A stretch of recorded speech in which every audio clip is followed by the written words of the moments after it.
Hare Krishna, dear devotees. Good morning. Hare Krishna, everyone. Morning, Prabhu. Good morning, Prabhu. Hare Krishna. Yeah.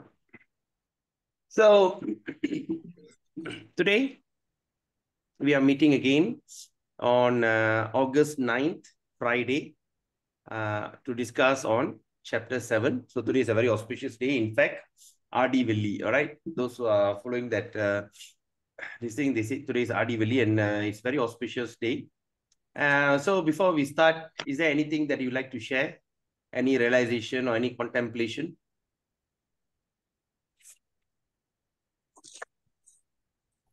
Anyone? Yes, Prabhu. You're saying something? Skanda Prabhu? I saw you unmuting. Anybody like to share something? Or any realization since yesterday? Anything that you think that you can apply and practice? Prabhu, I understood that the two things. One is the chanting Hare Krishna and to read Bhagavad Gita. So in theory, I understand the significance, but I'm still, still in the dark as to how potent this is. That means the key, the kunchi, to open the treasure box is chanting Hare Krishna and reading Gita. But I'm convinced of that theory, but the practical part, that one, I look forward to this next 6 chapters, Prabhu. Thank you. Nice. Thank you. Anyone else? First of all, we just accept the theory. Then after that, once we accept the theory, then from chapter 7 onwards, it's going to be very convincing. Okay, first of all, we just accept the matter. Okay, this is what. And chapter 7 to 13 is eventually will be like convince you further that the potency and the importance of chanting the holy name and also the reading the Bhagavad Gita. So of course, so before I start, is there anybody else want to say something? Any sharing? Vaishnava Kripa Prabhu? I'm okay, Prabhu. Okay. All right. So if there's nothing, okay, then we start the session today. Bhagavad Gita, chapter 7, is the beginning where Krishna going to be seriously instructing about him. Okay. First, we start from chapter 1, recap again. We saw setting the scene where Arjuna became distressed. Chapter 2, Gita summarized, the contents of Gita summarized in chapter 2. And in that chapter, Krishna was giving a synopsis or an overview of how a person should be. Then after that, he started from chapter 3, he started to speak on Karma Yoga. I mean, starting so gradually. First, he talked about Karma Yoga. So what is Karma Yoga? It's a peace formula. How we can do our job without expectation, without attachment, with detachment, whereby you can achieve tremendous result, but especially with peace of mind. Okay. So what we understood there, it says that everything do it as an offering. Okay, because without sacrifice, you can't. If those who don't sacrifice the result of their job or the fruit, they are called misers. All right, they suffer the consequences from their mistake. Then we came to chapter 3. Chapter 3, then after that, Krishna started to speak about transcendental knowledge, overview of transcendental knowledge. What is spiritual is all about. That why he's suggesting Krishna that whatever things that you do, he's suggesting to Arjuna, offer it to the Lord. And chapter 4, they spoke, and then after that, in chapter 4 is transcendental. Chapter 5 is Karma Yoga, but action in Krishna consciousness. Example, you take the Karma Yoga and Jnana Yoga or transcendental knowledge, combine these both, how you can apply it and why this is better Okay. Then after that, in chapter 6, we spoke about Dhyana Yoga, meditation. And after Krishna explained about all this meditation, Arjuna straightaway said, this is very impossible for me because of what? Because this mind is like chanchala. It doesn't sit in one place and it's always agitated. So it is not possible. So then after that, Krishna agrees, yes, what you're saying is right. It is not possible. But how the chapter 6 ends? The chapter 6 ends with this statement. Krishna says, but with the constant practice and patience, this is possible. Okay. So the first 6 chapter is the first part, the first third, I mean the first part about Bhagavad Gita. And now from 7 to 13, we're going to see all that confidential part of the instruction. Here, Krishna is going to be very serious in his instruction, and he's going to reveal analytically means scientifically, is going to reveal how we should proceed, and who are you, what is your body, and what type of energy you are. So all these things we'll study in this chapter. Okay. So as our common ritual before we start our program, we offer our gratitude to our spiritual master, to our preceptors, previous acharya, and to the devotees of the Lord. At the same time, we also pay obeisances and offer our tribute, our gratitude to the Supreme Personality of Godhead, Sri Krishna, and his internal potency, Srimati Radharani, and of course that the Kali Yuga avatar, Lord Chaitanya Mahaprabhu. We will discuss that who's Chaitanya Mahaprabhu as we go on in what they call in our coming chapters. All right. So let's do our invocation prayer.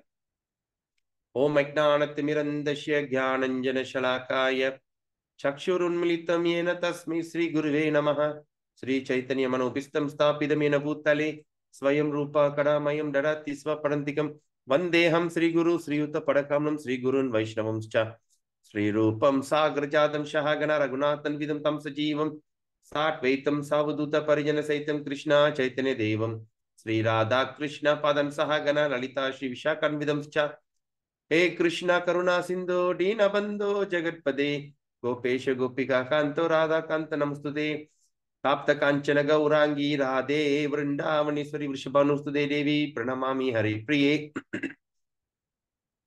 नमः ओम विष्णुपादाय कृष्ण पृष्ठाय भूतले श्रीमती जयपताक स्वामी नामिने नामाचार्य पदाय निताय कृपा प्रदायिने गौरकद दामदाय नगर ग्रामतारिणे नमः ओम विष्णुपादाय कृष्ण पृष्ठाय भूतले श्रीमती भक्ति वेदांत स्वामी नीति नामिने नमस्ते सरस्वती देवी गौरवाणी प्रचारिणे निर्विशेष शून्यवादी पासाचरिस्तारिणे जय श्री कृष्ण चैतन्य प्रभु नित्यानंद श्री अद्वैत गदाधर श्रीवासादि गौर भक्त वृंदा. Okay, let's all of us together chant Hare Krishna 3 times. Hare Krishna, Krishna Krishna, Hare Hare, Hare Rama, Rama Rama, Hare Hare, Hare Krishna, Krishna Krishna, Hare Hare, Hare Rama, Rama Rama, Hare Hare, Hare Krishna, Krishna Krishna, Hare Hare, Hare Rama, Rama Rama, Hare Hare. Hare Om Tat Sat. Om Namo Bhagavate Vasudevaya. Om Namo Bhagavate Vasudevaya. Om Namo Bhagavate Vasudevaya. Narayanam Namaskritya Naram Chaiva Narottamam Devim Saraswatim Vyasam Tato Jayamudiraye Nasta Prayesu Abhadresu Nityam Bhagavata Sevaya Bhagavate Uttama Shloke Bhaktir Bhavati Naistiki. Hari Om Tat Sat. All right. So this chapter 7 is very unique chapter.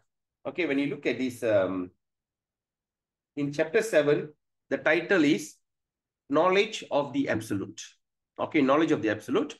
And here, Lord Krishna is the supreme truth, the supreme cause and sustaining force of everything, both material and spiritual. Advanced souls surrender unto him in devotion, whereas the impious soul divert their mind to other objects of worship. So this is so when this is the summary of this verse in this topic. In this chapter, what are the things we're going to learn? So Krishna is start to do comparison study. All right. First of all, he start to explain about the energy. the external energy, marginal energy, and internal potency. There's three types of energy of the Lord. Then first he start with external energy. Then then he also start to speak about what type of people will surrender to him and how fortunate you are to be studying and reading Bhagavad Gita. It's very rare opportunity. Okay. So all these things we will be discussing in this chapter. But one thing I humbly request you, after we finish this topic today, please go and read your Bhagavad Gita and on this chapter 7 to get more nourishment so that tomorrow when we do chapter 8, it's going to be even more amazing. All right. So without further ado, let's go to our program.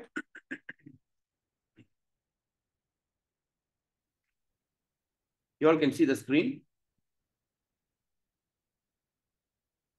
Yes, sir.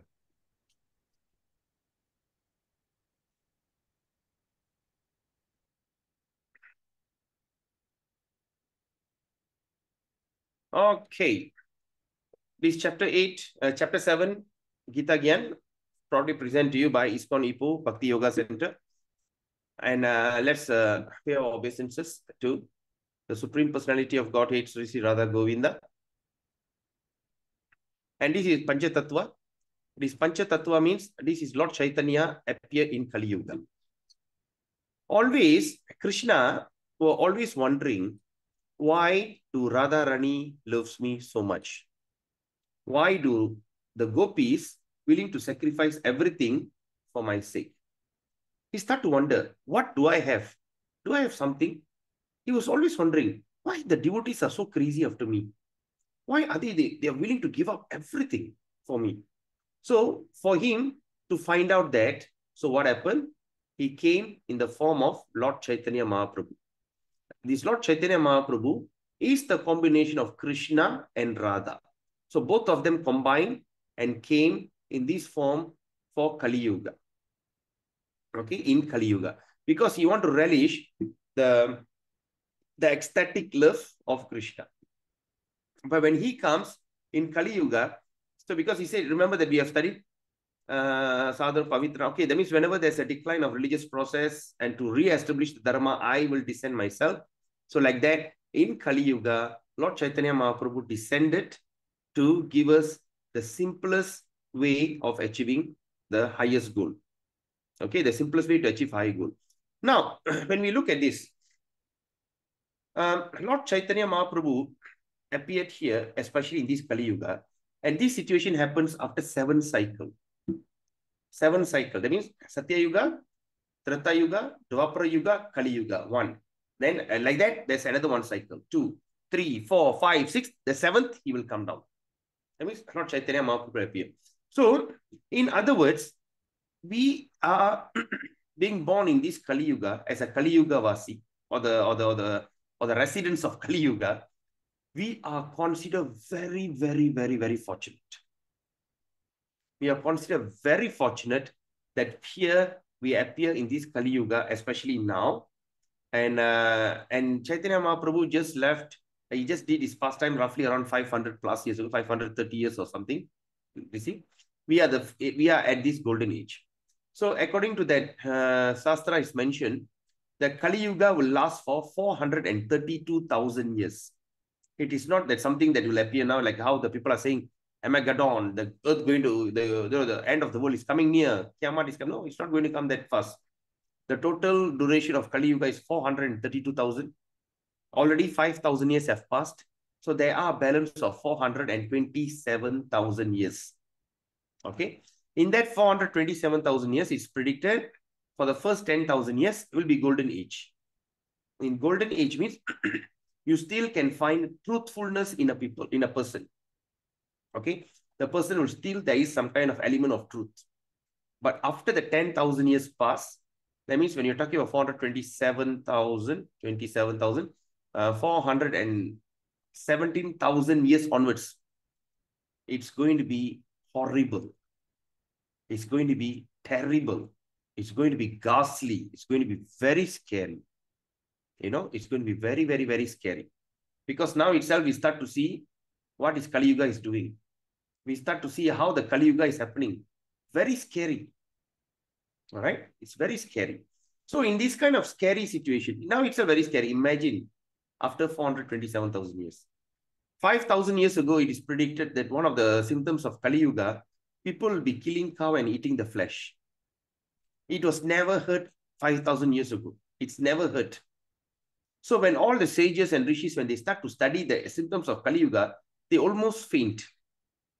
That's why all of them gathered in this forest called Naimi Saranya, and they did a big fire sacrifice to reduce the effect of Kali Yuga. They were praying. They were wondering how these people in Kali Yuga are going to live. Life is short, intelligence is short, minimal, limited, right? The body is so fragile, all these kind of things. So how these people going to live? So for that reason, they did that big yagya. At the same time, they also knew among all that yugas, that means all the millenniums, Satya Yuga, Treta Yuga, Dwapara Yuga, and this Kali Yuga, among all the millenniums, these Kali Yuga Vasi, especially in this version of Kali Yuga, they are the most fortunate one because Krishna start to give a huge discount. Krishna start to give a huge discount. And what is that discount? You do not need to sit and meditate, and torture your body. You do not need to do a big fire sacrifice. All right. You do not need to build a huge temple and do a big temple festival. No need. In Kali Yuga, anybody, can it be the highest guy and the lowest guy? Anybody, any living entity. Simply when they chant the Hare Krishna Maha Mantra, they achieve the highest perfection. And that also he didn't say Hare Krishna, he said Hari. They just chant the name of Hari. Anyone, even how conditioned he is, knowingly or unknowingly, he can attain the highest perfection. And imagine in Malaysia, how lucky we are. In fact, when I was young, when I was around 20s, there's devotees will be traveling from India and all over the world, because at that time we were thinking, wow, I want to go to this country and, so nice, so cool, as a devotee, I can go anywhere because Prabhupada built the house where everyone can live in. We have almost 100 or a few hundred centers around the world, 700 centers, if I'm not mistaken, establishment. So I can go to any center around the world and I can just stay there and just do my bhakti. But when people from India, from the West, they all came, you know what they say? The best place to practice bhakti is in Malaysia. That's why when you study our Malaysian history, they say Malaysia is a Swarna Bhumi. Swarna means it's a golden Bhumi. That means it's very auspicious place, Swarna Bhumi. So it's easy and more nicer and more conducive to practice bhakti in Malaysia compared to any other countries. Why? Here we still have that we have ample supply of water, vegetables, food stuff, and the weather is so conducive and people are still very cultured compared to other places. All right. So, so this Chaitanya Mahaprabhu that just went out of the topic. Anyway, so why we are considered very fortunate in this country? Because we are chanting the name of Hari every day, unknowingly and knowingly. There's a shopping center called Hari Hari. And you know what the flow will do? The flow put a big, huge speaker outside and start to blast. Hari, Hari, come and shop here. Come and buy your things. Hari, Hari, Hari, Hari, Hari, Hari. Right? And today, Hari apa? Hari Jumaat, Hari Raya Haji, Hari Raya, this thing, Hari Deepavali. We are just chanting Hari every day. And we look at sun, we call Mata Hari. Right? Then when we look at butterfly, we call Rama Rama. So knowingly and unknowingly, people are simply chanting the name of Hari. Because that's what Krishna says, even you do, Chaitanya Mahaprabhu, even you do it unknowingly, even in ignorance, or even joking. Hey, look at this Hare Krishna fellas, they all weird fellas. Who? These Hare Krishna fellas, you're just joking about them. But even that joke, the word, it has so much of huge potential. Like one of the topic in Sri, what book is that? Harinama Chintamani. There's a book of Harinama Chintamani by Haridas Thakur, who is the Nama Acharya, and he's by birth is a Muslim. All right. So there's no rules and regulations. That means even a Muslim can be a very highly elevated devotee. All right. Haridas Thakur. So that Haridas, he said, he was sharing one incident when a Muslim man was walking. Suddenly a wild boar came and attacked him. The wild boar got like a tusk, It came and pierced his stomach, and he was dying. So, but when he was about to die, what happened? He started to say, "Oh, haram, haram, haram, haram," and he died. When he died, Vishnu Dutas came to take him. And he's wondering, why? How came? He was not chanting the name of Hari. He said, Har, Na, Har, Haram, Hari, Ram.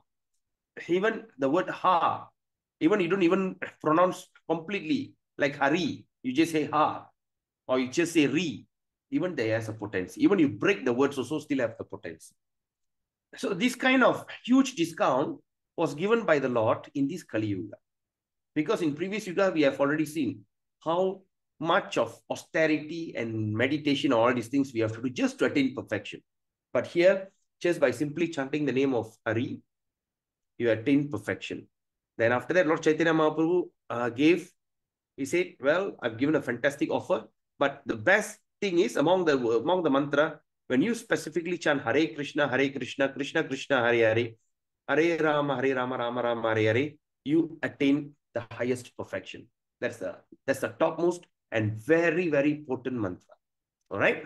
So that is what Lord Chaitanya Mahaprabhu also. Of course, the who's other four we will discuss in the following classes. Okay. So we dedicate our program today to His Divine Grace, A.C. Bhakti Vedanta Swami Srila Prabhupada, the founder Acharya of the International Society for Krishna Consciousness. When he left India to come to the West, he don't know where to turn. He only had 3 sets of Bhagavatam. I mean, he said 40 books Bhagavatam, chapter 1 and chapter 2. Canto 1, Canto 2, Srimad Bhagavatam. And he has firm faith in the chanting of the holy name. And number 3, he had a firm faith in his guru's instruction, and he blindly came to America. And when he came to America, he was 69. By the time he bought the what they call the ship when he was 69. By the time he arrived in India, in Boston, he was 70. Right, just few months before a few days, a week before his birthday, he left to go to his thing. Can you imagine? At the age of 70, will you take that risk? You know, people who are age of 50 also don't have to take a risk, even 30s. And another risk that he took, he only had 40 rupees in his hand. Do you dare? I don't think so. You even dare to go out from your house if you have around that much of 40 ringgit or 30 ringgit or what. But he went to America, to the unknown land, the land of Malicha. Malicha means crazy people. Mala Icha. Mala Icha means what? Mala means stool. Icha means enjoyer. That means they are the Sanskrit say Mala Icha, Malicha. He went to the land of Malicha just to what? We thought we don't know, it doesn't know anything. When he came to America, he was so surprised to see, wow, so advanced. But people are extremely distressed. You know, what's the point having all these things when the people are not happy? All right? And he only trusted the Maha Mantra, and he got a group of hippies, and he chanted under this Thompson Square. There's a park, and now that park is dedicated, the tree they call ISKCON tree. It became one of that historical monument in New York, the place where Hare Krishna movement started. He simply sat there and he simply chanted Hare Krishna, and all that hippies, whoever crazy people came and joined him, and eventually they all became a devotee. And from there, now we start to see there's no country in the world there is no Hare Krishna movement, unless North Pole and South Pole. They say North and South Pole, they don't have Hare Krishna. But now they start to have a center very near to the North Pole, that's in Siberia. Can you imagine there's a Hare Krishna center in Siberia? Okay, there's no place you cannot see the devotees. Okay, so he have created that, and we are so grateful to him because of his sacrifice. He sacrificed himself at a very old age, and he created this Hare Krishna movement where we are benefiting now. And also I like to dedicate this program again, because without this Anadi Jagannath Prabhu, I don't think so I could be able to convince many people. I've done this program so many times in previously. Then so many people have accepted Bhagavad Gita and taken up chanting. Okay, and formerly there was what they call, there was propaganda that Hare Krishna people like extremists, Hare Krishna brainwashers. So it's so hard for us to go to outreach. We couldn't like go and meet up people and speak to them and tell them the truth. You know, actually we are not as what you think. right? We are very ahimsa. We are non-violent people, and we are always wish the best for you. And we want you to learn something that what I have understood from Bhagavad Gita. Until now, you should have noticed I never spoke anything out of the topic of Bhagavad Gita because everything is in Bhagavad Gita. I mean, there's no personal opinion, there's no speculation, and I didn't say anything that is which is adverse. I'm just speaking of Bhagavad Gita. Maybe the way I present to you is different. The presentation can be different, but the essence is this. All right. So and we're thinking of ways and means and how to do. Then suddenly this Anadi Jagannath Prabhu came up with this brilliant idea about Gita Gyan. And he had a very successful program in Karnataka and all these states in India. Then he brought the thing to Malaysia, and through Malaysia, we start to create a big impact. Especially so many people have appreciated, and they start to see, oh, really? This is what you Hare Krishna people all about? Yes. So many people have become a well-wisher. Many people have taken up chanting because we do not convert people. We are not like any other movement that convert people. We are not asking, oh, you come become a Hare Krishna convert. No, we don't convert. Okay, what we are saying is be a perfect human being. That's all. Sanatan Dharma means your eternal Dharma, your constitutional position. We just want to tap into that position and tell you now be the right person. So that's our goal. And of course, that's why even though he left his body, he passed away, but still I always feel that he remains always in this Gita Gyan program. All right, so let's look at today's Mahatmya. Today's Gita Mahatmya. Let's look at this, or the glories of this Bhagavad Gita on chapter 7. Yodite Vishnu Parvahe Gitam Shri Harivasare Swapanjagrat Chalan Trishtan Shatrubirna Sahiyate. Shatru means enemy.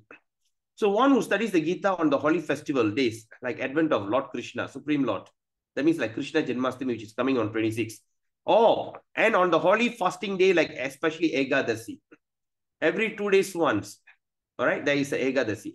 Ekadasi, Ek means once, Dasi means 10. So that means on the 11th day, every month, twice, there's a situation Ekadasi. Ekadasi is so auspicious. All right, when you fast on Ekadasi day, all the desire, even materially or spiritually, can easily be fulfilled. And of course, all the sins will be destroyed in one day if you fast. So how to fast on Ekadasi day? Very simple. Don't eat grains. That's all. Don't eat idli. Don't eat thosai, because all made of grains. So on Ekadasi day, what we do? We only eat fruits and roots. So just be a fruitarian on that day. Just take fruits, or just can take a tapioca and all this. That's all. Give your stomach a rest 2 weeks once.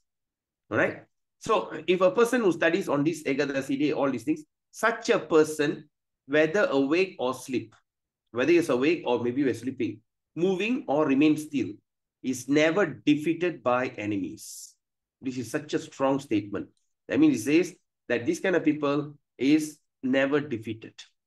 So when you start to see that people who cannot achieve success, they're always struggling in life. So what you should do? Get them a Bhagavad Gita.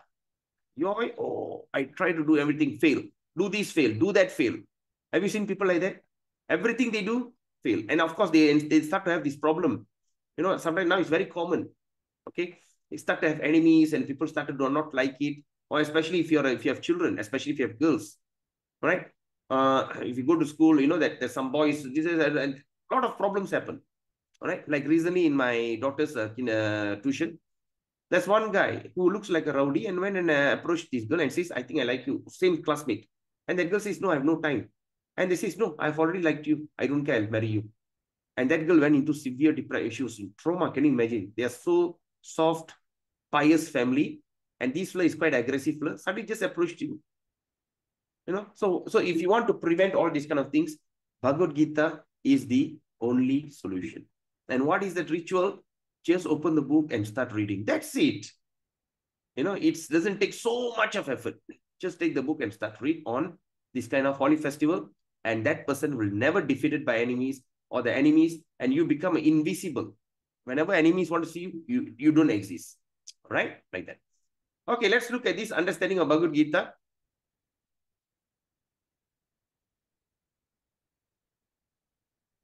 Okay. The subject Bhagavad Gita. entails the comprehension of 5 basic truths. This is during the presentation I did that. All right, so here in Bhagavad Gita is a comprehension. That means it's a comprehension. That means in detail, you're going to study about 5 basic truths. What is that? First of all, the science of God. Science of God is explained. Okay, we study about the science of God. So here we are not accepting Bhagavad Gita, or we are just following this out of sentiment. All right, we are not a sentimentalist. Oh, this, oh, that. No, we are following scientifically about this. All right, and then the second is constitutional position. We also study about the original position of the living entity, which is called Jiva. Okay. There is also Ishvara. Ishvara means the controller. Okay. There is Ishvara, the controller. And there are Jivas, the living entity, which is controlled. So that means in anything in life, there will be a controller and control. Okay. There will be a control and control. Like for instance, now I'm talking to you because there is electricity, because someone is controlling the electricity. There's a controller. It doesn't happen by default. That means there's engineers and there's technicians are all ensuring the thing is supplied correctly. All right. And now we are talking because the internet is there. The Wi-Fi is there. Why? Because there's some people are controlling, make sure that the internet supply is supplies accordingly. Nothing happened by default or nothing happened by accident. So the Big Bang theory, the current scientists are talking Big Bang. It doesn't make sense. It's absolutely foolish theory. That means something, all the gas got together, boom, it exploded. When the thing exploded, everything started to fall into places and remain like that. All right. So the thing exploded, suddenly the earth went and stick to that. The sun suddenly appeared here. The moon appeared there. The Saturn, the Sagittarius, and all these things appeared. What such thing? It doesn't make sense at all. So when that scientists are so convincingly they believe in this, imagine their knowledge is stolen by illusion. All right. So there's a controller and control. Okay. So that's once I was telling my friend. I mean, it's quite atheist. Next time, what we do, we go to one place where empty land. We just try get a permission from the police. We set a bomb, dynamite, and just explode it. Boom, boom, exploded, and the explosion happened. The thing flies so high. Suddenly, all the bricks will start to fall in places. Then suddenly, the pillar will start to appear. The toilet bowl and everything will start will fall until the roof will break. The house is ready. One taman is ready. Where got such thing? Right? The foolishness of modern scientists. When they look at Mercedes-Benz, wow, look at that car. German marvel. The Germans are really fantastic. Mercedes, the way, okay. And look at Volvo, which is a Scandinavian, Swedish car. Wow, look at that. The way these brains they created, one of the world's most safest car. Yes. But the world, look at the world, God created. No. It is happened by Big Bang. It just happened by itself. So when everything around us is created by something, but this planet, it's happened by explosion. All right. So that's one simple example. Okay. So that's why he says he is not, that means when the Jiva says, when he's not under control, he's insane. The living being is controlled by in every respect. Okay. At least in the conditioned life. So in Bhagavad Gita, the subject matter deals with Ishvara. So subject matter, what we're going to study, there's the Ishvara, controller, the Jiva, the control, the living entities, Prakriti, the nature, okay, the nature that we live in, the time, Kala, the duration of existence, okay, we all have time, the time is clicking, right? And of course, karma, activity, okay, I also discussed. The cosmic manifestation is full different activities. That means the cosmic manifestation. I mean, when you see the cosmos, the universe and everything, it has full of different activities. There's so many activities are happening. All living entities are engaged in different activities. From Bhagavad Gita, we must learn that what God is, what is the living entities are, the Prakriti, what is Prakriti, the nature, and what is the cosmic manifestation, how it's controlled by time, and what is the activity of the living entity. So all these things will be understood in Bhagavad Gita.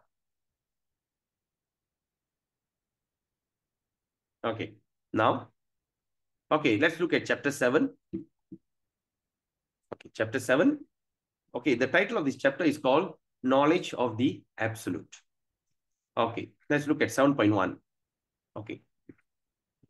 Push this thing away. Okay. Now, Sri Bhagavan Uvacha Maya Shaktamana Partha Yogam Yunjanmat Ashraya Asankshayang Samagram Mam Yata Jnansyasita Chrunu. So what Krishna says in chapter 1. But before we look at what Krishna says in chapter 1, what Krishna said in the final chapter of chapter 6. What did he say? Any one of you got a Bhagavad Gita in your hand? Can any one of you share? What was the last word that Krishna says in Dhyana Yoga?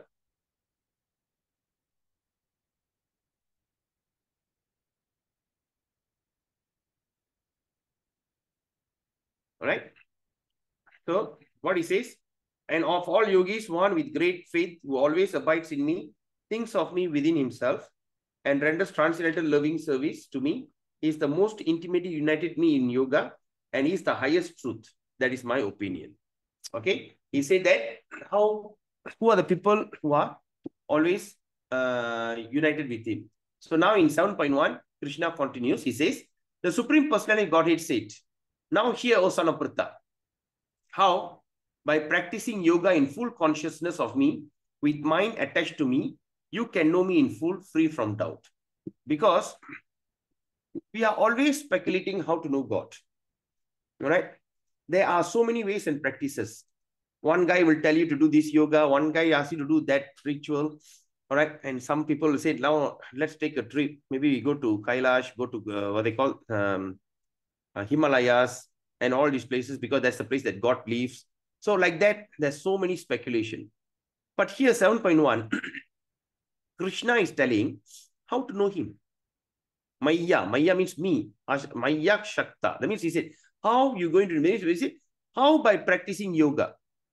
All right, this yoga is not the stretching exercise. That means to practice yoga, that means in full consciousness of me, with mind attached to me. That means you always think about him, number one. Second is the mind is always attached to him.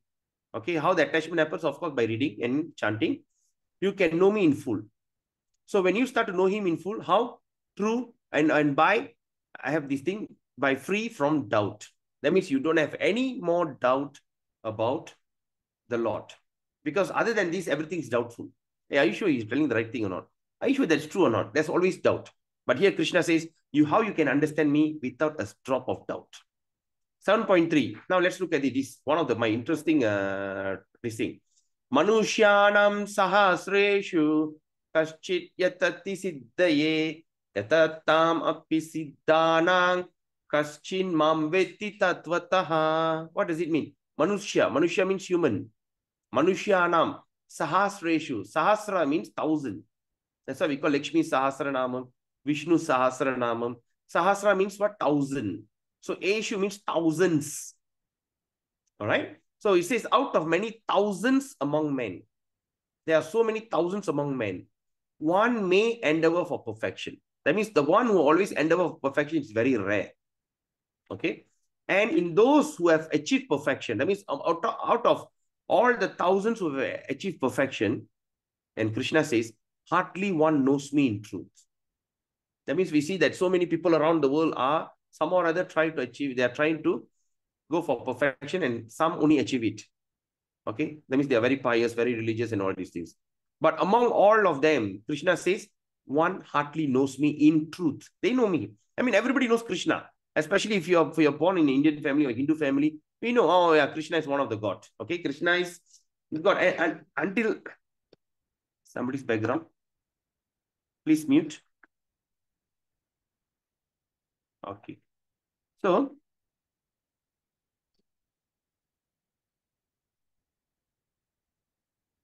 hello. Am I audible? Can you see the screen? Yes, sir. Yes. Okay. Right. So, now I can hear some disturbance. I think. Okay, anyway, no problem. So, okay, where was I? So it says, So that means there's so many people are this thing because everybody knows yes Krishna, and you know what is the funniest part? If you are actually from a South Indian family, they say no, Krishna is not Indian God. Have you heard about that? Anyone heard about that? They say Krishna is not Indian God. Yes. You heard Prabhu? CS Prabhu? Yes. Last time I followed another group. Oh, okay. And they say Krishna is not Indian God. Yes, not very common in South India. Oh, More okay. common in the north. Yeah. Right. See. How about other Indian body devotee here? Have you heard about it? Very common saying, Prabhu. Very common, right? He say, hey, Yeah. come on. My uncle used to tell, hey, we all like this. What is this? Krishna is not Indian, Bengali Kadaval. So this kind of thing. Because everybody knows this, see? But Krishna says, but hardly one knows me in truth. In truth. Okay? 7.4. Bhumirapo nalo vayu kammano buddhir evacha ahankara iti yang me binna prakritir ashtada. So now let's look at it. This is now what is material energy of Lord Krishna. Okay, it says earth, water, fire, air, ether, mind, intelligence, and false ego. All together, these 8 constitute my separate material energy. Okay. Okay. Now, let's discuss this verse. That means Bhumir Apo Nalo Vayu. Vayu means air. Kham Mano Buddhir Evacha Ahankara Itiyam Me Pinna Prakritir. Prakriti Minesha Ashtada. So it says earth, water, fire, air, ether, mind, intelligence, ego. Yesterday, I think we have discussed that. There's a subtle body. All together, these 8 constitute my separate material energy. Okay.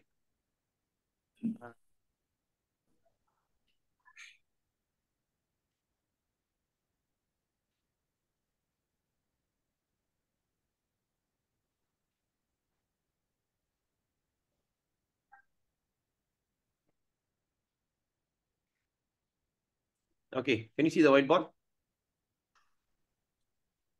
Can everyone see the whiteboard? Yes, yeah. Sir.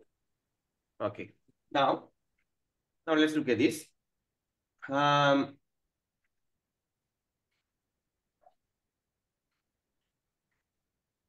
Okay.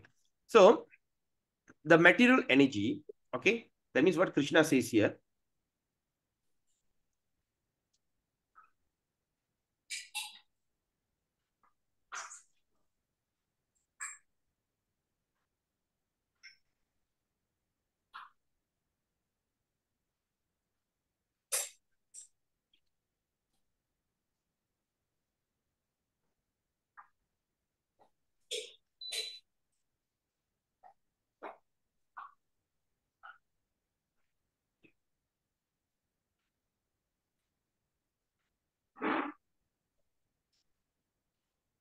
I'm drawing Olympics this thing. Okay. Now let's look at this. The material energy or the body is made of these types of elements. Okay. Number 1, 2, 3, 4, and 5. 1, 2, 3, 4, 5. 1, 2, 3, 4, 5. Okay. So, okay, let's look at this. Now, what is our bodies made of? First of all, is made of earth,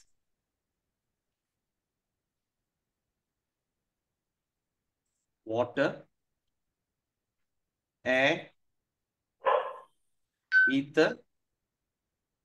Okay. And number 5 is fire. Please mute anybody. Okay, kindly mute. So this is our body is made.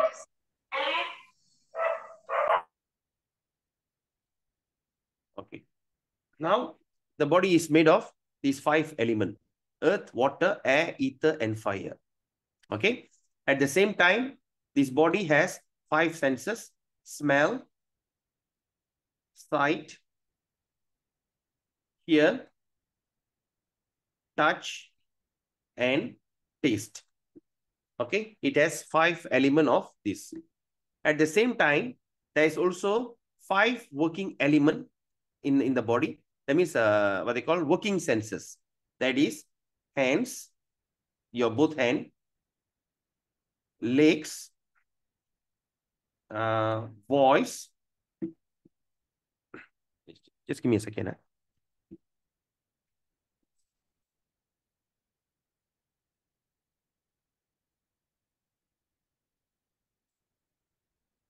Just give me a second. Just a moment. Somebody's calling.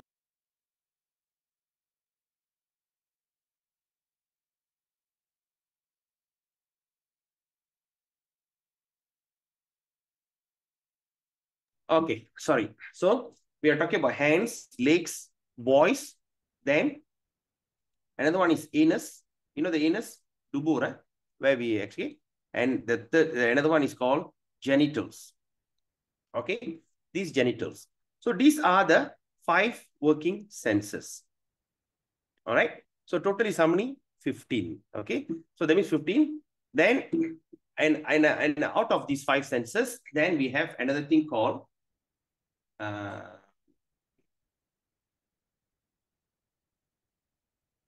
okay. There's another thing that in between.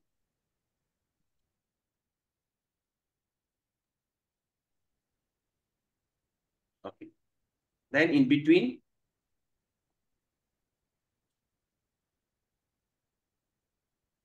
these, okay, there's another senses which we call it as Mind. okay. Is it mind, intelligence, and ego? Okay. So in other words, we have here mind, intelligence, and number 5 is false ego. So this is the combination. And of course, there is also other things like that. Okay. Sorry. Okay. So these are the so other than that, we also have that what they call happiness, desire, distress, hatred, like that, of course. So let's discuss the basic thing, because this topic will be also discussed in chapter 13. Okay, anyway, I just give you a rough overview. So you see, our body have this element. That means our body is made of earth, water, air, ether, and fire. They call this as Mahabhuta, the main one, material sense. And after that, this body was created with 5 senses: smell, sight, hear, taste, and touch. Then after that, we also have a working senses that we use to work. That means here, what they call, okay, what was it? Working senses. Hands.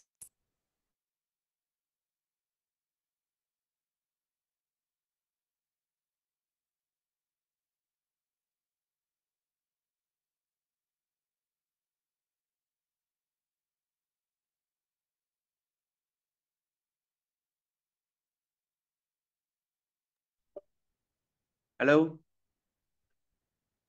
Yes, sir. Am I audible? Yes, sir. Oh, okay. Why suddenly the thing suddenly says it's not working? Is it in between it became silent? No, sir. Oh, okay.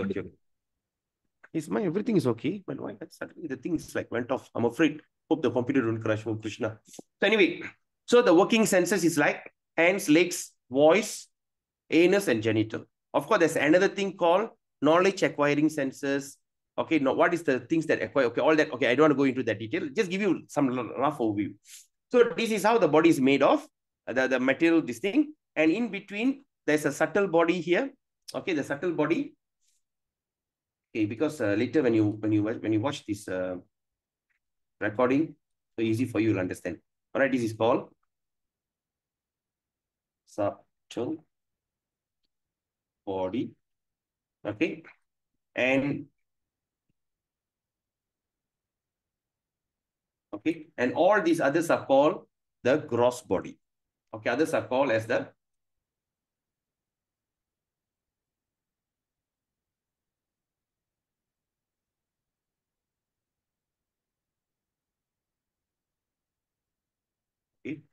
these are called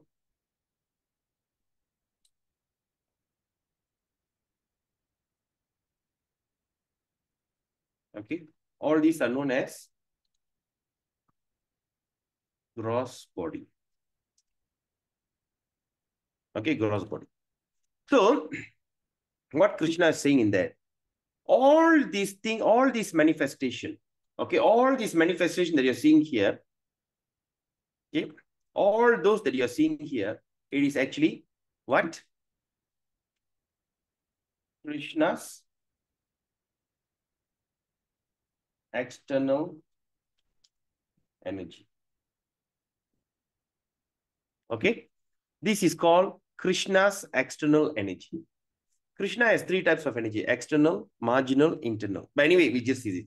So what we can understand from here is this. So that our body is made of these five elements, these are Mahabhuta, that means the main element, earth, water, fire, and the senses and working senses. So total, and after all this, then inside we have this thing called subtle body, which is mind, intelligence, and ego. And all this gross and subtle body all falls under Krishna's external energy. So far, so good. You all understand this? Any confusion? No, sir. Clear? Clear. So this is called Krishna's external energy. Okay. So Krishna has three types of energy. Krishna has three types of energy.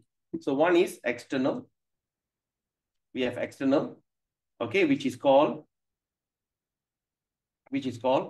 material nature. Material nature.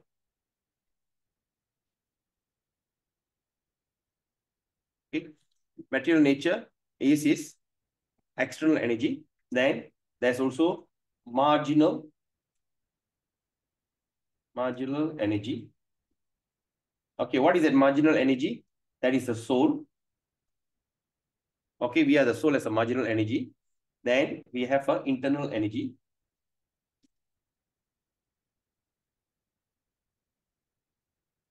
All right. Internal energy is that spiritual. Okay, that is this thing. So there are three types of energy. So this is the topic that we're going to discuss as we go on in detail in Bhagavad Gita. Okay. Now Krishna is giving a synopsis. So now,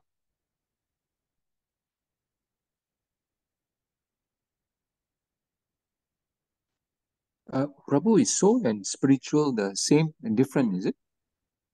soul is marginal in between this thing and the by qualification it is same.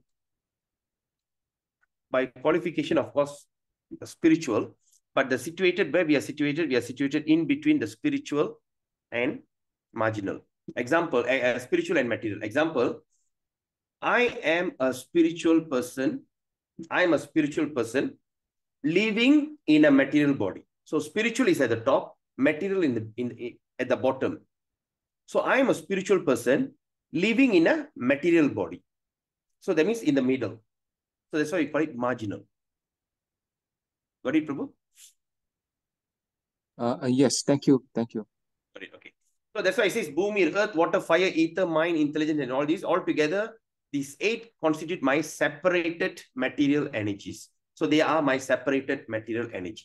So now you'll think, so now you'll understand or not, that you are living in a body which is external energy of Krishna. Anything that Krishna creates is so perfect. That's why he created you in such a way that your thumbprint is unique, the way you look is unique, and the way even your voice, the way you act, even the way you look. When you look back 1,000, 10,000, 20,000 years, no one looked like you. In the future, no one ever going to look like you. See? Amazing, right? 7.5. Apareyam itastvanyang prakritim vidime param jiva bhutam mahabaho ya yedam daryate jagat. Besides this, okay, he says, Krishna says, besides this, so besides this, O mighty armed Arjuna, there is another superior energy. right? Beside this external material energy, there is another superior energy of mind, which comprises the living entities. So that is marginal. So we are talking about marginal, okay? Who are exploiting the resources of this material nature. So that means, in other words, okay, let me go very slow because if you understand this, when you go to as we go on in Bhagavad Gita, you start to understand a lot of things. Number one, Krishna says, besides this, there is another superior energy. Then besides this means what? Beside the material or external energy, there's something called superior energy of mind of Krishna, which comprises who? The living entities. The living entities. That means the person, like a consciousness, living entity. Okay. And Krishna says, who are these living entities? That means, what are these living entities which comprise the living entity? And Krishna continues, who are exploiting the resources of this material inferior nature. So that means there is another energy of mind which is above this material energy, and these they call living entity. But these people are going down and digging all that inferior energy. Who don't understand?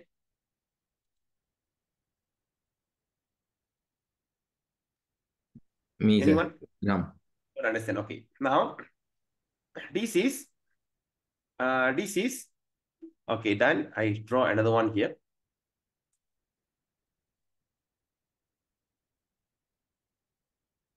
Another one is, okay, I draw brown color because earth is brown in color. Okay. Okay, there's another one here.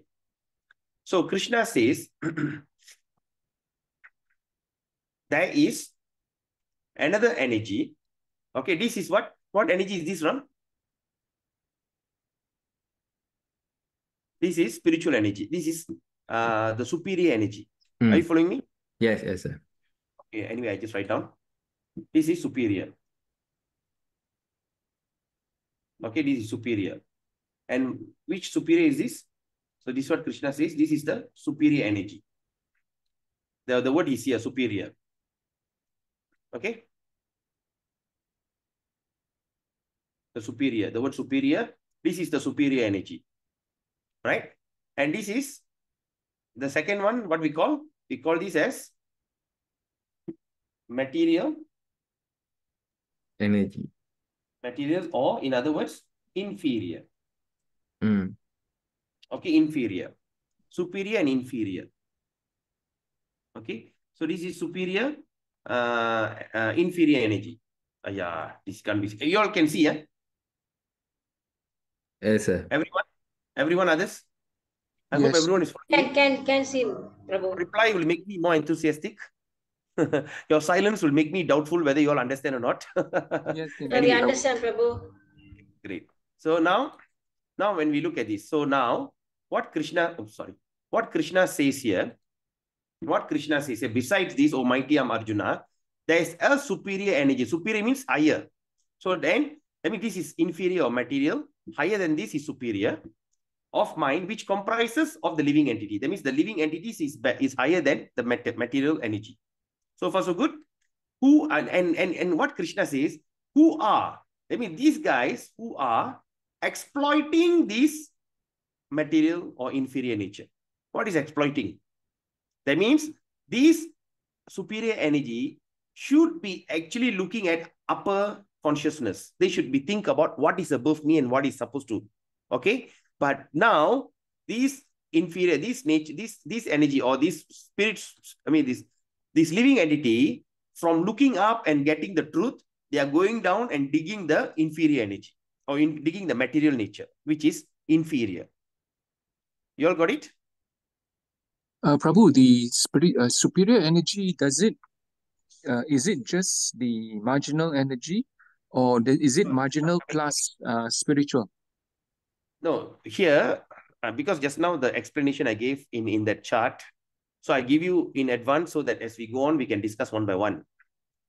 But in this verse, Krishna is comparing only the inferior and the superior. So here he's comparing, like in previous verse, he's talking about the inferior is made of the 5 elements, including mind, intelligent, ego. Yes, Prabhu? Yes, yes, The previous verse, right? Do you remember? What is the yes. previous verse we have studied? We studied there is my inferior energy, my external energy, Yes. the energy that is outside of me, my external, is made of five material elements. There's earth, water, fire, and everything, Okay. and intelligence ego. So this the five of that means the five earth, water, fire plus mind, intelligence. Who are they actually? Who are these? Who are these people? Who are these? Material energy lah, the body, the Body, gross body, body. Yes, gross body and body and subtle gross body. body. So who has that gross and body? I mean, who has that material? I mean, who has that gross and subtle body? Who has it? Human beings, or Exactly. the Bring to human being now. yeah. Yes or not? Yes, yes, And what are the bodies made of? Is external energy. yes, Energy is outside, is external, right? yes. Okay, and what is that external energy? Another word for external energy, what is mentioned here, is called inferior. Exploiting the resource or material. Inferior. The word is here, inferior. Okay, all right. What is inferior means? Something which is not great. We call superior great, inferior something which is not great. Yes or not? Yes. Everyone following me on this? Yes, sir. Okay, good. So now what Krishna says, so the superior energy, which is the living entity, the spirit soul, supposed to look upward, but the fellow coming down and digging the inferior energy. So he's just making a, what they call a general statement here. You understand? Understand, sir. Everyone? Yeah, bro. CS Prabhu? Yes, just so the superior means equals the spirit soul. That means two elements. That means superior equals spirit plus the other one. Spirit No. plus. Don't worry about that. Oh, okay, okay. So don't worry, because that is going to be advanced later. Okay. Sorry, Prabhu. That. Too No, excited. because now I was thinking, since I'm drawing the chart, I Yeah, rather show yeah. everything lah. But by right, I supposed to only show you the five. The body is made of five elements. That's earth, water, fire. Oh, okay, It's made of understand. that, and inside there is subtle body. I only supposed to show you that. Okay. But what I did, I became I thought, okay, why not I show you the five senses, the working senses all together. So later Yes. part I can when I speak you'll understand. Yes, Prabhu. That means I jumped the gun. Yes, but it's good lah. It's good, exciting. So now you must understand this. That means we understand the is external energy, the external energy which is superior or inferior? External is inferior. Inferior, right? The external energy which Yes. is inferior, it's made of these five elements and the three subtle elements. The five element is earth, water, fire. The subtle element, mind, intelligence, ego. All these considered gross body or material body. Yes. Okay, now what Krishna is saying here, but there is another thing called the superior energy, which comprises the living entity. That means the living entity means in this material body, the superior means the soul. That means we as a person. That means we are the superior energy. That means we are the soul. Yes or not? Which is superior than matter. Because when the soul is not in this body now, this body becomes useless. Yes or not? So this body becomes useless. So that means this is the soul, which is the battery in this body, is superior. So what is that idea about the soul, superior soul, is to look upwards and look, who am I? Why am I stuck in this material body? It's just like you are a son of a multi-millionaire, but suddenly you are given a conchil to drive. You know? Okay, do you understand that? Suddenly you go out and say like you go to, say if you are son of a multi-millionaire, one of the richest men, all right? Then you got a job, you go to London to study. When you go to London to study, your bodyguard come and tell you, dear master, your father said, give you this car key and say this is yours. Oh, really? Okay. Then go and see, Alama, It's a small, tiny minor, like what Mr. Bean car. How will you feel? It's supposed to be a two-way conversation. Anyone? Can you give any opinion or I comment? feel disappointed. Disappointed. Disappointed. Yes. And surprised. And you'll be sitting in the car. What do? You'll be wondering, why did my father give me this tiny car? He's supposed to give me at least a better car. Why did he give me the tiny car? Okay. So the same thing, when the superior energy, when it got into this material body, we should always ask, I am part and parcel of Krishna, the supreme person, the super soul. Why am I stuck in this body, material body, which is perishable, which is extremely dirty and nasty? And in this body, got 9 holes, 2 eyes, 2 nostrils, your mouth, your ears, your anus, and your genital. And anything that come out from this hole is extremely smelly. All right. And you just imagine, and in this extremely nasty, smelly body, and this body is made of bone, marrow, blood, pus, urine, stool. This is what is coming out from this body, yes or not? If you just had a small cut in your hand, what will happen? Black, so smelly. Anything that comes out from the body is extremely smelly. Why am I, as a spirit soul, stuck in this nasty, smelly, terrible body? Why? So we're supposed to ask that. So Krishna says we're supposed to do that. But what we are doing, we are going down and see, hey, since I'm in the material body, can I dig this place and find some gold? Or can I think about take all these material elements, combine and make a skyscraper? So that's why I say we're exploiting. Exploiting means disturbing the resources of this material nature, which is inferior by nature. You all understand this? Any question? Skanda Prabhu, you okay? Sadguna Mataji? Yes, Prabhu, I'm fine. Okay, I understand. You understand? You're following us? Sangeeta Yes, Mataji? I am. Karna Lakshmi Mataji, Vaishnava Kripa Prabhu? Okay, all good, huh? All right. Okay, now this is what. Okay, now let's go to the next one. 7.6. See, the way that I'm teaching is exactly how you learn in Bhakti Sastri. So Bhakti Sastri is the degree in Bhagavad Gita.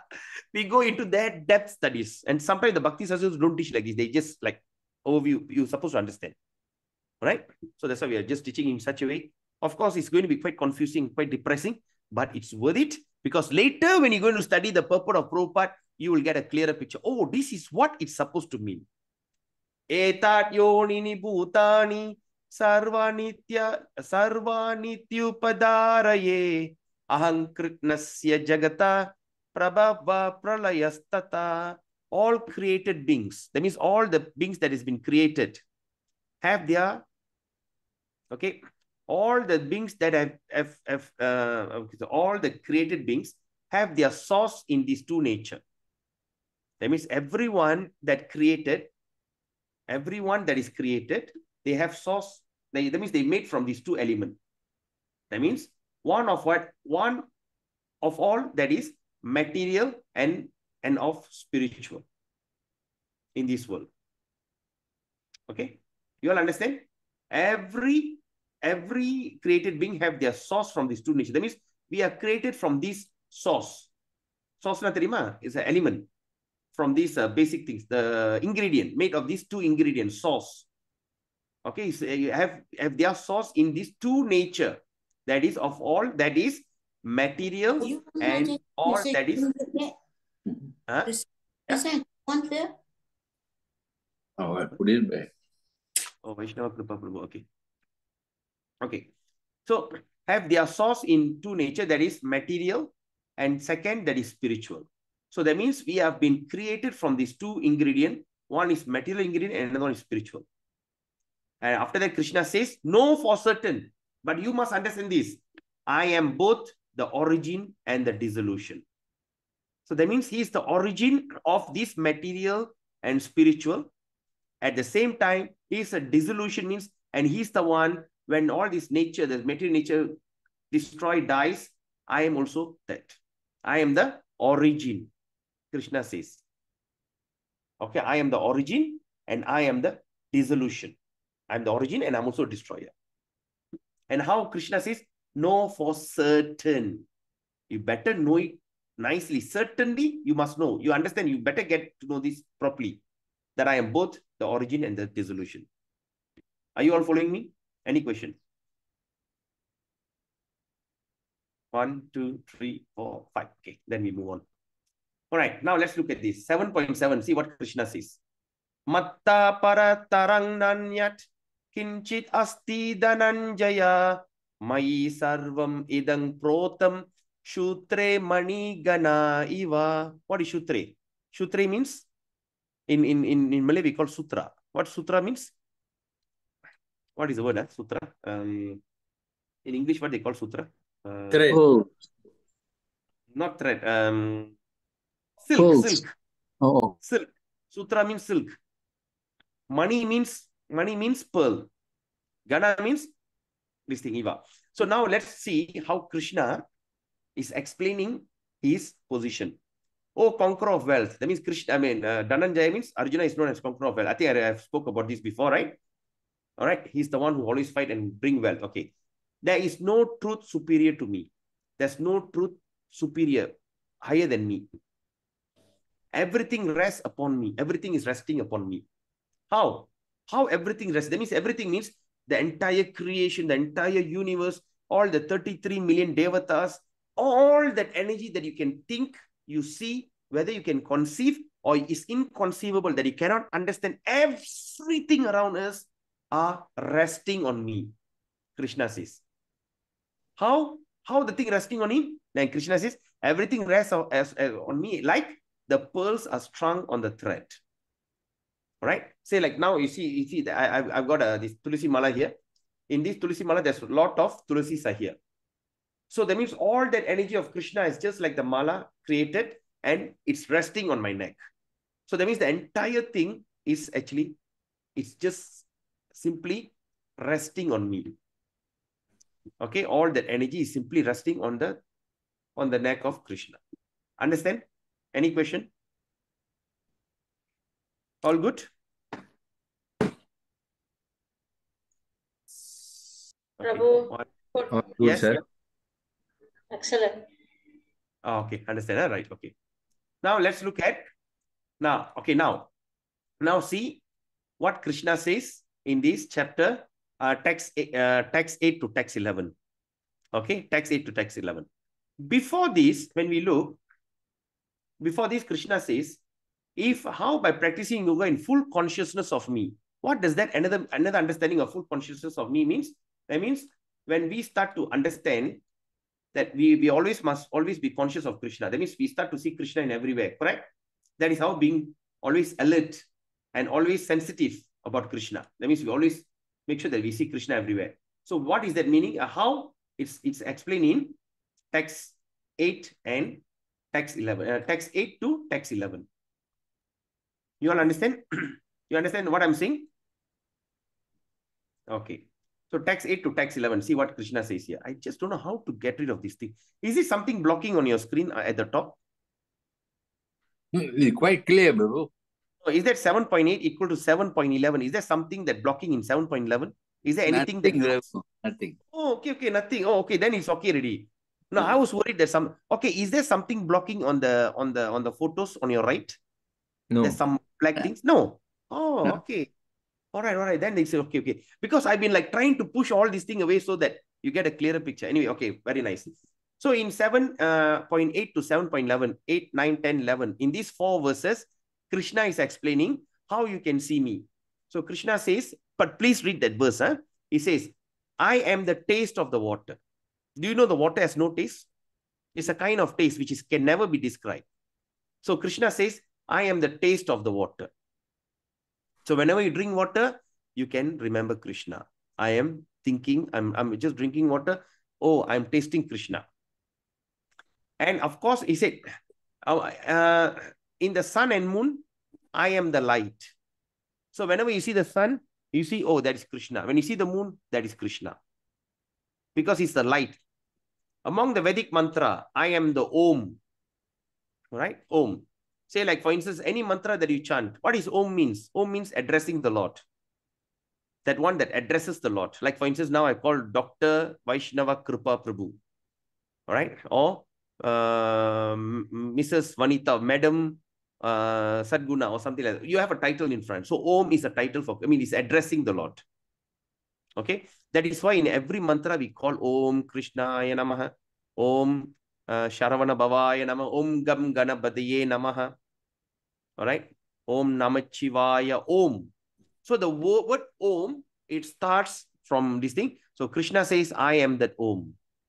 So that means in any mantra that we chant, the mantra will become perfected when you add the Om in front. Okay. As we go on, we'll study that. Krishna will say, everyone worships many types of gods, but actually they're worshipping me because I'm the sanctioner. Okay. How the thing now itself is explaining that I am the mantra Om. And the word Om is everywhere.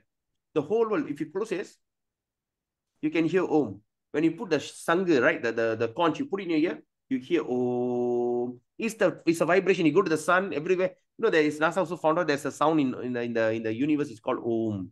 Oh, they say, oh, Hindus are so great. Actually, it's not that. Because that is Krishna. Krishna says, I am Om.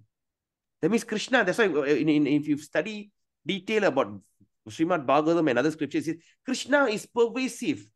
Krishna is everywhere. There's not a place that Krishna don't exist. That is why Krishna has a name called Vishnu. What is Vishnu means? The one who pervades everywhere. All right. He's everywhere. Even you see the stool on the road. There's some kind of chemical composition. There's a living entity. He's there. Right. But sometimes when we speak to others, they say, oh, how can you say that God is in the sheet? He said he's everywhere. Right. So he's everywhere. That's why the sound Om. That means Om, we will study as we go on. Okay. Om. And among the ether, I am the sound of the ether. Say at night, suddenly there's a total blackdown. No electricity, nothing. I think you all have experienced that, right? The whole Taman, no electricity, everything become pitch dark. You come out, you don't see anything. You feel some kind of sound, yes or not? Anybody experience that? Yes, sir. Got experience. When everything electricity, you feel some kind of eerie feeling. There's a kind of sound, yes or not? Something like you feel like so under pressure, stress. There's a kind of sound. So that is the sound of ether. So Krishna says, in ether, I am the sound. And he says, in the man, I am the ability. When you start to see people are walking around and walking and everything, that means there's ability. That means he could take his body and he can start walking. That means there's ability. Among men, I am the ability. And among the earth, at earth, I am the fragrance. Sometimes you can see manvasana, you can smell of the soil. There's a kind of fragrance from the earth. Okay, I'm not sure whether you have experienced that. Of course, the place I'm staying is near the hills. There's a kind of fragrance. All right. Then fire. And in the fire, I am the heat. Krishna says, I am the heat in the fire. And he says, then all that lives, I am the life. Krishna says, I am the life. Because he is the Paramatma living with you. And among ascetics, that means among the yogis, he says, he's the penance. The one sitting and doing that severe austerity, I am the penance. And all existent, among all the existent, I am the original seat. So what does that original seat means? Everything that you see around you, 8.4 million species and all varieties of these, that Krishna says, I am the seed-giving father. Please read that verse. He said, among all these, I am the seed-giving father. So everything is created by him. Seed, okay? Among the intelligence, in intelligent, I am the intelligence. And among the powerful men, I am the... Would be nice, is it? Yeah? What is that? Someone say something? Okay. Now, okay. Among the intelligent, I'm the intelligence. And among the powerful men, I'm the prowess. See, now you see Putin, you see that all that great leaders of the world, like Modi, he says, among these powerful men, I am the prowess. And among the strong, I'm the strength. Whenever you see somebody carry this heavy stuff, oh, that is Krishna, because he's the strength. And among the sex life, which is not contrary to religious principle. What does that mean? Which is not contrary to religious principle. The sex life is meant to procreate, to create children. It is not something for sense gratification. It is not for enjoyment. All right. So the thing is, when we see that after the wedding, after the wedding, the boy and the girl will be sent inside the room for a first night. And who determine the time? The priest will say this is the auspicious time for them to get together. So on that auspicious time, if they get together, they're going to produce a very intelligent children. So that's what Krishna says here. I am the sex life, which is according to the rules. I'm not the sex life for fun. It is not suddenly you get excited, you're going to have sex. That is Krishna. No. This sex life is meant creating proper children. And what they call this method, they call this as Garbha Dana Samskara. Garbha Dana. All right. That means you are impregnating the wife. And it's an auspicious ceremony. It is not a random thing. Okay. So this is what Krishna says. Please read 8 to 11. All right. So now the time is 10:30. Shall we take a short break? I know the information is too heavy. So at least you can get up, look at the side, go out and see Krishna in the form of sun. And after that, you start to taste Krishna in the form of water and relax and sit down. We continue. Is that okay? Yes. 10:37. Shall we take 3 minutes break? Yes, Prabhu. Hare Krishna. Why my hand is up? Or lower hand? Okay.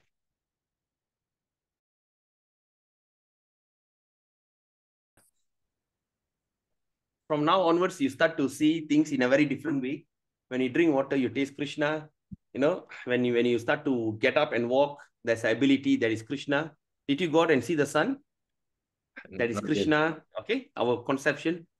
This is how we make our consciousness be in Krishna consciousness. It's that simple. Okay, but of course, takes lots of practice. Now, let's continue.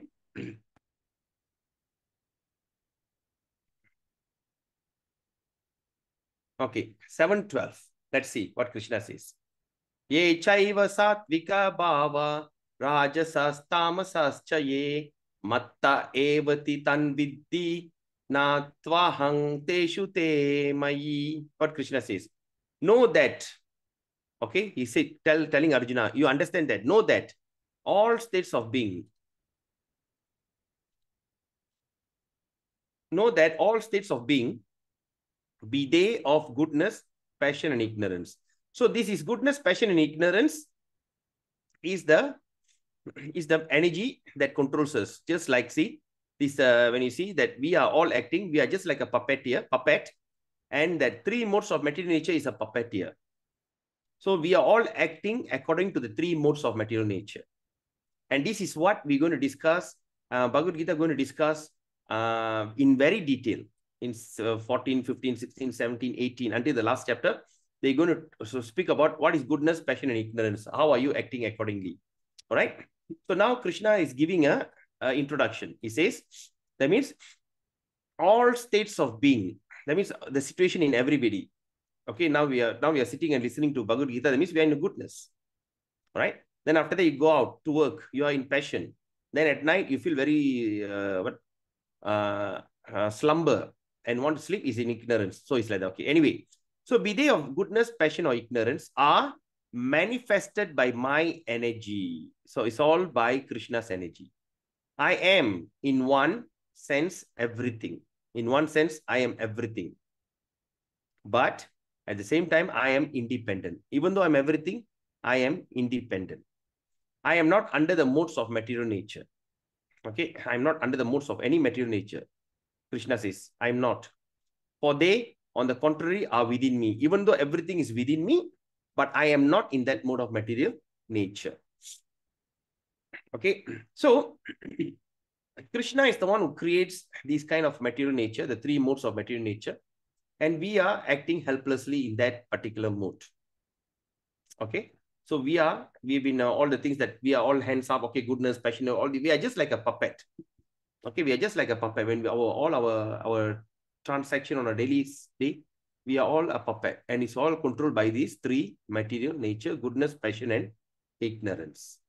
But even though Krishna creates all this, Krishna still remains above, and all this, even though within him, but still he is not under the modes. That means he's not under these 3 mode of material nature.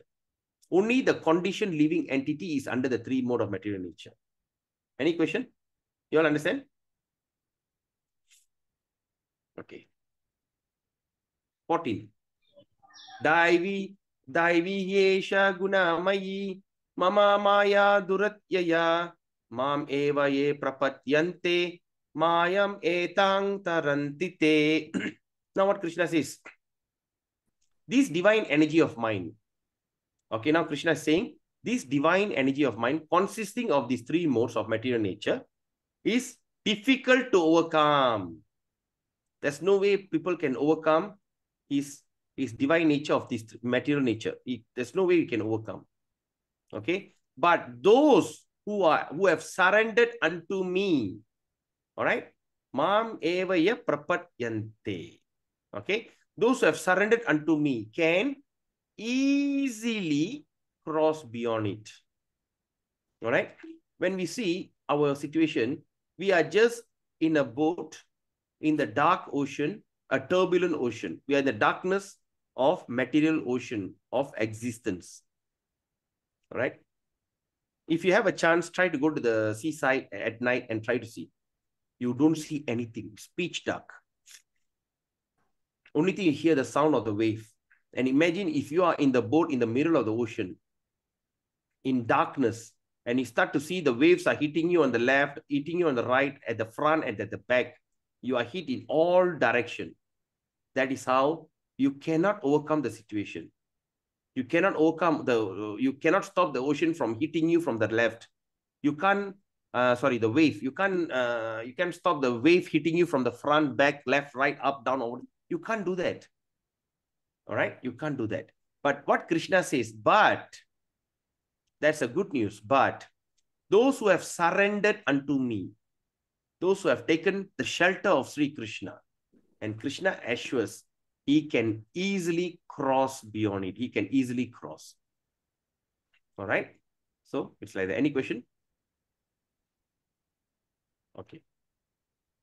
Now, 15.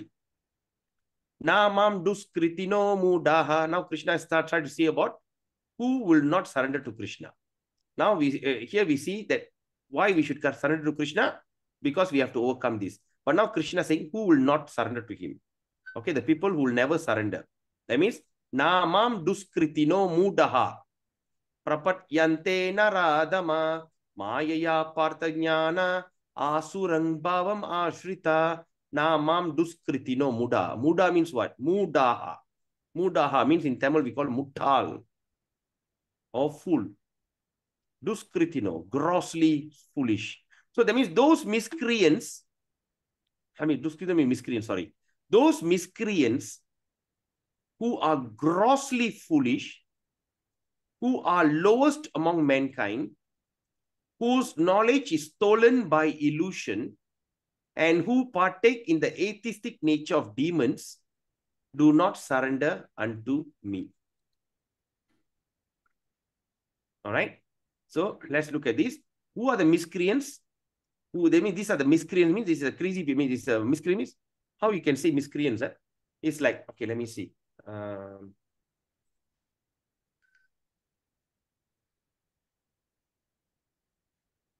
Miscreants meaning. All right. In other words, he says like, or the person who done something wrong or something unlawful. The person who done something wrong or something which is not lawful, or in other words, criminal, or in other words, culprit. Okay, according to that Google dictionary, is a criminal, culprit. All these kind of lists, miscreants. Number one, the one who won't surrender to Krishna is number one, those who are grossly foolish. Number two is the person who are lowest among mankind. Number three, whose knowledge is stolen. That means his knowledge is stolen by what? By illusion. And number four, who partake in atheistic nature. So these are the four types of people who will not surrender to Krishna. Grossly foolish means, that means they are really foolish. They are, some people you have seen foolish people, like stupid people who cannot think. They are stupid.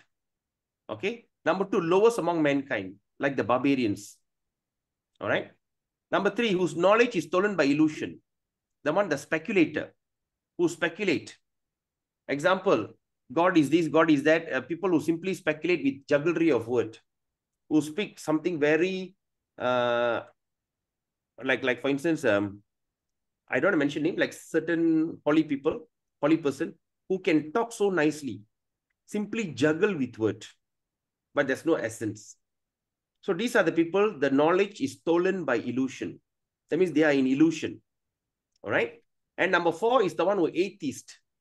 Who are the main atheists? Like the scientists.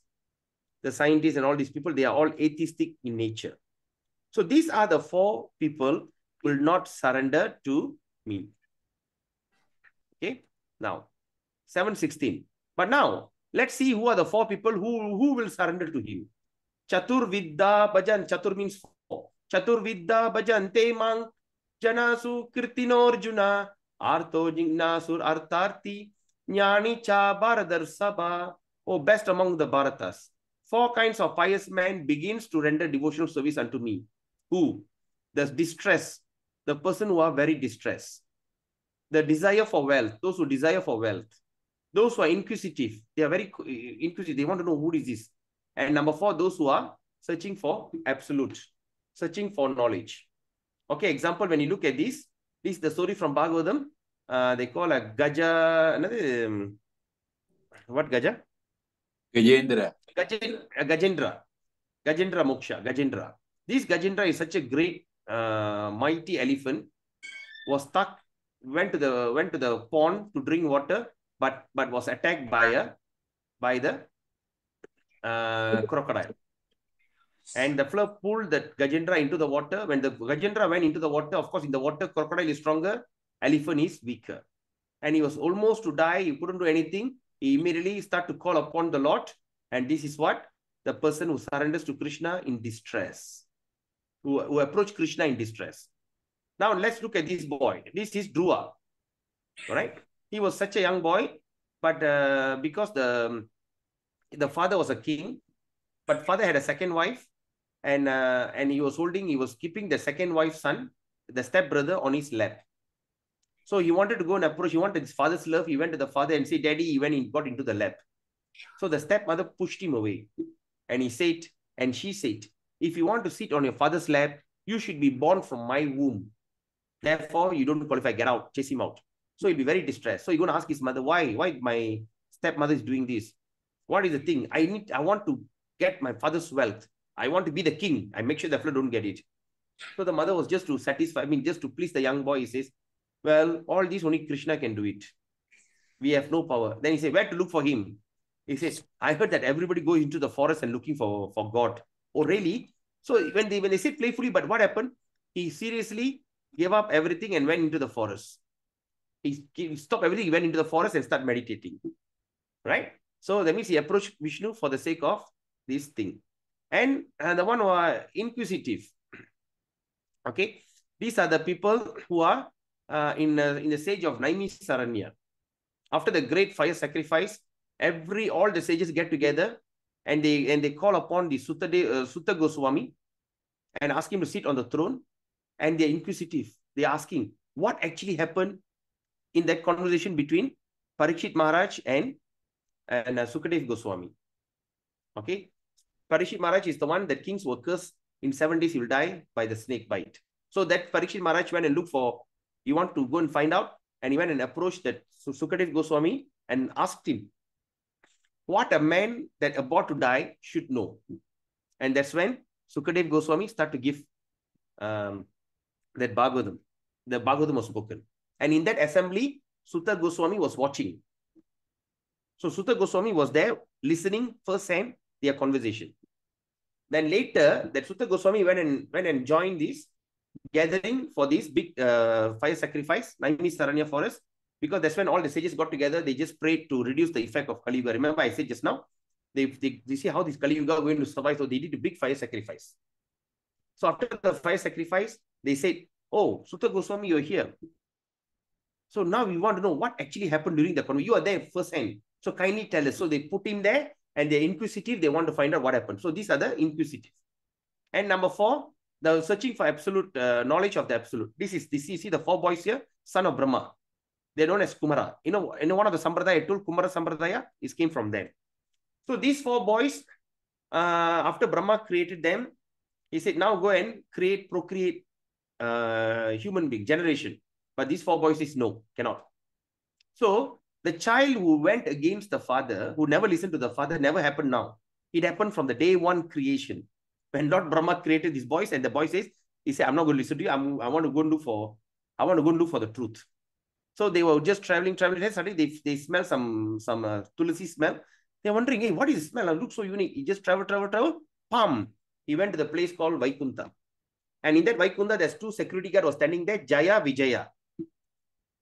So when this, and he went and these 4 boys went and saw these 2 guards and said, ask who's inside. And then the security says, the Jaya Vijaya said, Lord Narayana is inside resting. Then in the end, these 2 boys says, I want to see him. And that Jaya Vijaya says, no, cannot. He said, why cannot? No, he's resting. He cannot see you. How dare you to talk to me like that? No, I don't care. Then that argument, and these 4 boys were so angry, they cursed these 2 Jaya Vijaya. They cursed them. May you born in the material world, material planet for 7 generations. May you be born in this material world. And that boys, when he uttered the curse, the 2, the Jaya Vijaya was so shocked, and they start to fall asking for begging for forgiveness. And that's when Lord Narayana heard that commotion, what is happening outside, he came out. When he came out, when the boys saw that Lord Narayana, they were so surprised to see who's this person so nice. And that's when, and the security guards, the Jaya Vijaya will be telling Lord Vishnu, he says, no, these 2 boys cursed us, don't know what to do. Then they said, never mind, it's okay. Then the boys became pacified, and they give a counter, they give what they call option. They give them option. Either you born 7 generations in this material world as a devotee, or you born 3 generations in this material world as a demon who going to fight against Krishna. Which one you want? So when they both think, hey, it's better that in 3 generations, I come back immediately. 7 generations is such a long duration. Okay, I'll take the offer of 3 generations. So that's when these 2 Jaya Vijaya came down. They became Hiranyaksha, Hiranyakasipu. Hiranyaksha was killed by Varaha, and Hiranyakasipu was killed by Narsingadev. Then he came as Ravana, Kumbhakarna. So Ravana was killed, and Ravana and Kumbhakarna was killed by Lord Ram. Then again in Dwapara Yuga, he came as Kamsa Sishupala. Kamsa, Taimaman, Kamsan. They came with this thing. So even you want to be a Krishna's enemy, you have to be a devotee. So now we understand who are these people who are enemies that fight against Krishna. All right, of course. You all understand? Any questions so far? See, we are going so deep into this meditation. I hope you all really like it. Is it too heavy, or should I just go on mildly? Is it too heavy to digest? Hare Krishna. A bit fast, Prabhu. 1.3 engine, car engine cannot catch up with 2.0. Okay. So I should go slow, I think. Yes, sir. But is it digestible? Yes. Yes, Anyway, yes. how We still can see you. We still can see you, like the car, you cannot lose us, but we cannot keep up, cannot catch up. No, that means in other words, even though you're driving 1.3, suddenly one Ferrari overtake you, still can see the Ferrari, right? Yes. You cannot go as fast as Ferrari, but still you can see it. Okay, well. Yes, correct. Okay. How about others? I just want to know your feedback, so I think I should go slow. I Yes, understand, Kanda. Prabhu. Is it okay? Quite okay, Prabhu. Okay, Prabhu, can understand. Okay, great. Okay. All right. Now let's look at this 7.18. Udara sarva evaite jnani tvatmaiva me matam ashtita sahi yuktatma mam eva nuttamam gatim. All these devotees who are undoubtedly magnanimous soul. But he who is situated in knowledge of me, I mean those who have in knowledge of him, I consider to be just like my own self. So the knowledge is the one that I'm giving to you, I'm sharing with you, even though it's quite cannot be digested, but still get to know it. So further education, further studies, of course, whenever we have this kind of course, please come and join. At the same time, All these things is in Prabhupada's purport in Bhagavad Gita. Okay. So that means knowledge. That means he was situated in knowledge. That means now you all start to have knowledge. Of me, I consider it to be just like my own self. Being engaged in my transcendental service. That means when we start to engage in transcendental service, my transcendental service is sure to attain me, the highest and the most perfect goal. Now, let's talk about what happened after death. When a devotee leaves his body in full conscious of Krishna, he will be elevated to Vaikuntha Loka or Goloka Vrindavan, where he will never return. But if you do some pious activity, some good things, philanthropic and all of philanthropic also is not counted. Say like you are just do some, like study Bhagavad Gita, chanting Hare Krishna and distributing Bhagavad Gita just for the sake of it, just for the sake of pious activity. That means being a good person or do some kind of ritual. Because when you distribute Bhagavad Gita, you can get a lot of benefit. When you chant Hare Krishna, there's a lot of benefit, even materially. So when you start to do all these things for that, what will happen to you? So you will be, upon leaving the body, you will go to the higher planets. You go to Indra Loka, which is heaven. Then after that, you go to Sita Loka. Then above, ultimately, there's Brahma Loka. So you'll be promoting to upper planetary system, but within this material world. But Vaikuntha and Goloka is beyond this material world, because you go there, you'll never come back. But if you go to this, from Indra Loka up to Brahma Loka, you still have to come back. If you finish your quota, you have to still come back. But a person who are very sinful, demoniac, atheistic, crazy people, all these people, what they happen? Upon death, they go to the lower planetary system. That's why they call three loka, upper, middle, lower. So the lower planetary system, it is the place where you end up in Pitur Loka, the planet of forefathers. All right. And below, the lowest is hellish planet, Naraga Loka, else. Naraga Loka. In Malay, we call Naraka. So Naraga Loka. So in that Naraga Loka, there will be a lot of purification ceremony will start to happen. Example, when you take the gold from the mine, the gold will be extremely dirty. So how you can clean it? By diluting it. That means putting fire, you burn the thing, all the impurities will be gone, the pure gold you can get, right? Similarly, all the karmic reaction, all the sins that we have acquired, so sometimes it cannot be nullified by pious activity. By good activities, do some good karma and all this, you cannot get rid. So the only way to get rid is to burn them off.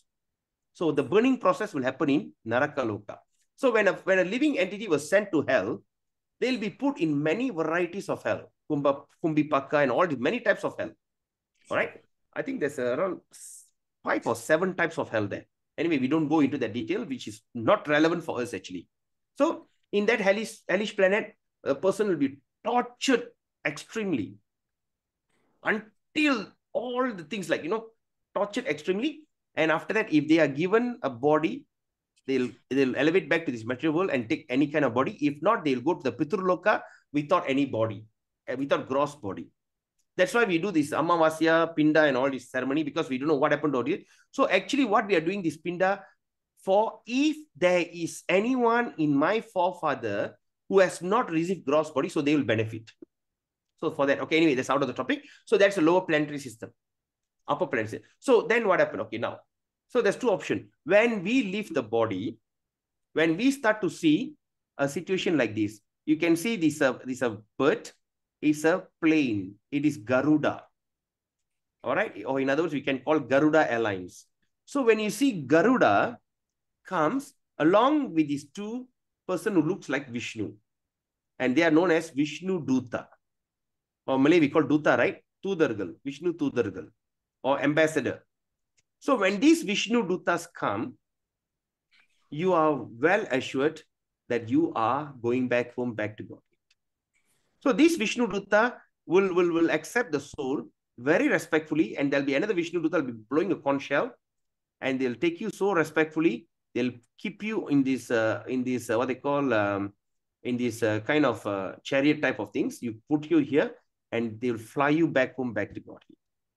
But when we leave the body, all right, when the time that we're going to die, suddenly we see a man comes on a buffalo, all right, like a cowboy with a rope, like a cowboy, like that, finishing. When they take the thing, pasa kairi, they call pasa, they say, it'll pull the soul out. So that means when we start to see Yamadutas, very ghastly, ugly, horrible form, it's assured that that soul is on the way to hell. All right. So what Krishna says here, it gives you suggestion. All these devotees are undoubtedly magnanimous. Every devotee is undoubtedly magnanimous. That's why they say if you fail also, you still can go to heaven. But he who is situated in knowledge of me, that's why knowledge is very important. Gita is very important. I consider to be just like my own self. Being engaged in my transit. That's why Imam said, when you get promoted to Vaikuntha Loka, you will also have the form of Vishnu. Okay, you will be in blue color, you have such a beautiful body, right? Being engaged in my transcendental service is sure to attain me the highest and the most perfect. Any questions? Yes, Prabhu. Suppose, say, I practice, I read Gita and all that, and I try my best, but somehow I still have, how to say, fall short lah. So I fall short at in this life. So at that time, will the Vishnu Dutas come, or will I be given to the Yamaraj? It's a For normal me to process. come back again. Okay, that is the thing that once you leave the body, immediately you'll go into another body. You'll immediately go into that body of a devotee. The Yamadutas and Vishnu Dutas only will take you to the other planets. Say, like for instance, like when we miss that birth, all right, when we miss this thing, the one who takes the body out, of course, Yamaduta will take you and go to Yamaloka, and of course, Yamaraj will prepare for you another body and give it to you, maybe a devotee body and like this.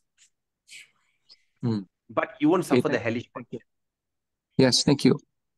That's why what Prabhupada says, death is only 7 months sleep. Death means sleep for 7 months. What does that mean? For the first 7 months, the child doesn't have a conscious, in the womb. So that means when a devotee passed away, immediately they will be enter into another devotee life, devotee body, and immediately you're going to continue your journey. But don't worry whether you're going to make it or not, because if you are sincere, all right, if you are sincere, you will be, you'll get that opportunity. It is something that we cannot speculate, because this is all mystery. That's why Krishna says in Bhagavad Gita, all this. So we should understand. So what we should do? We pray to Krishna, pray to Bhagavad Gita. Kindly give me that enlightenment. That enlightenment, not like how do you want to get enlightened like a Buddha. But this enlightenment means to understand self-realization. That this is what I should do. Right? So what is that process? Yeah. Yes, thank you, Prabhu. Okay. So like what Prabhu is asking just now. So how to do it? Okay. How can I do it? Will I really make it? So that's why he says the yoga ladder. First you do karma yoga, then you go to Jnana yoga, meditate on Brahman, then meditate on super soul. Astanga yoga is meditate on the super soul. And at the end of the day, Bhakti yoga serve the supreme personality of Godhead. Okay, that's a step. Okay. Karma yoga means live principle life. That means you are living a very principle life, renounce result of one soul. Don't expect any result. Just do your job. But now, through this Bhagavad Gita, what it says, that you can jump from Karma Yoga straight to Bhakti Yoga. That's the idea. That's the goal of Bhagavad Gita. How you can elevate from you by overtaking Jnana and Astanga. 19. Bahunam janmanam ante jnanavan mam prapatyante vasudeva sarvamitti sa mahatma sudurlabha. So now Krishna says, after many birth and death, he who is actually in knowledge, that means once we start to have knowledge, what we do surrenders unto me. Krishna says surrender. Bahunam janmanam ante. Jnanavan means the one intelligent. Mam, me, prapatyante. That means he said, Vasudeva sarvamiti. Vasudeva means Krishna, sarvam, everything. Iti. That means I am knowing me to be the cause of all causes. So he says, Sa Mahatma. Mahatma means great soul. Sudurlabha. It's very rare. So such a great soul is very rare. So that means now you have taken this path. Okay. You theoretically surrender to Krishna, and after that, pray to Krishna so that your theory can be intensified, can be practical, and you can achieve the goal. All right. Knowing me to the cause of all causes, and all that is such a great soul is very rare. So whatever things that you're going through, whatever challenges that you may go through, Sometimes you see, I don't feel like doing, okay, la, not today, la, tomorrow I'll read. La. Okay, la, I feel not chanting. La. All this you should understand. It's the act of these three modes of material nature because you're just merely a puppet. Now you got knowledge. So you can do check and balance. Things don't happen randomly. Hey, I don't feel like chanting. These three ladies up there trying to do something to me. Forcefully start to do. So you have to be, that's why I say you have to be sincere. Okay. So that means once you start, you surrender to Krishna. Surrender to Krishna and say, Krishna, I'm yours. Please take care and do what is necessary. 23. Antavattu palam tesham tat bhavatya alpamedasham devan devo yajo yanti madbhaktayanti mamapi. So even though that you are in this line of spirituality, when you start to going on the path, but there will be also challenges there. And what is the challenges? This is a man of small intelligence. That means intelligent must be, if you're great intelligent, you know what is your pain, pleasure, and what is your disease. But a man is small intelligent, worship the demigods. Demigods means devas. And their fruits are limited and temporary. Anything that you get a boon or credit from the devas is temporary. Example, Hiranyakasipu got a boon from Brahma, never last. And Ravana got a boon from Lord Shiva, never last. So anything that we get from these devas, it is limited and temporary because they cannot give you. Example, I give you a very good example. Did I say that? Yeah, I think yesterday I mentioned, right? Yesterday was the day. Okay, I mentioned that I went and see that local authority, Adun, to ask for some help for Janmashtami to repair our kitchen. Did I say that? Have I spoke that?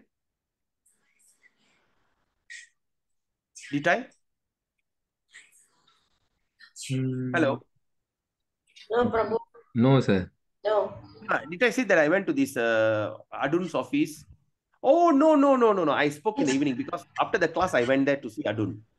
All right. Because we want to renovate our kitchen because we're doing a big time Food for Life program. So for that reason, we heard that this particular Adun or this authority is giving out loan. So we went and gave a proposal of 300,000. When he saw the proposal, he saw, oh, I cannot give you this much.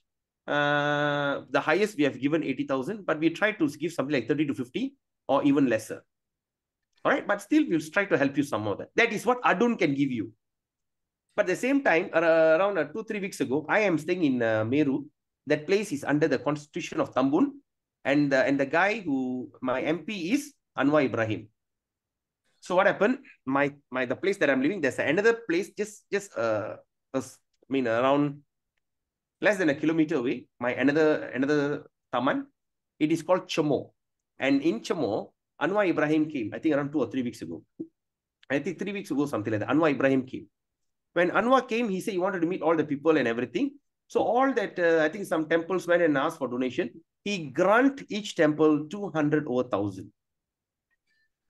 Are you all following me on this? Yes, Everyone? Prabhu. Yes, Yes, yes, yes, yes. yes. So that Anwar granted 200,000. So that is the difference. So when Anwar can grant 200,000, but this Adun, he has only limited resources, limited power. He only can give 30 to 50,000. Do you see the difference now? This is what I am saying. That means when we understand that all the fruits that we get from the devas is temporary and limited. Okay, at the same time, Krishna says, those who worship, that's why he says, Antavattu palam tesham. Palam means palam, fruit.